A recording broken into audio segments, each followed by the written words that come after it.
World cup की जीत के तमाम भारतीय ख्वाब बिखर कर रह गए। 241 रन का हदफ हासिल करके कैंगरूज ने आलमी कप 6 विकेटों से अपने नाम किया।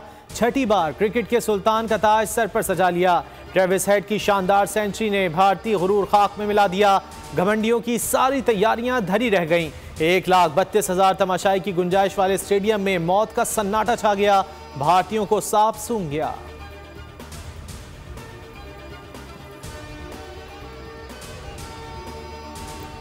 निगरान वजीर आजम अनवारुल हक काकड़ की ऑस्ट्रेलिया को वर्ल्ड कप जीतने पर मुबारकबाद। कहा, ट्रेविस हेड ने भारत के खिलाफ शानदार इनिंग्स खेली। भारतीय टीम के लिए नेक ख्वाहिशात का इजहार।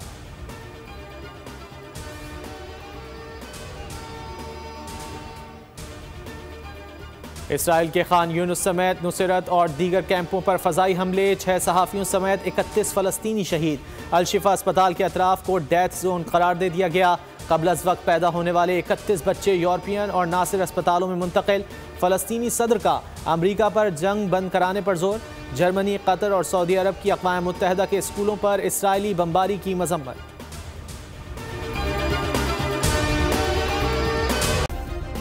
सब्सक्राइब करें और बेल दबाएं ताकि कोई खबर रह न जाए।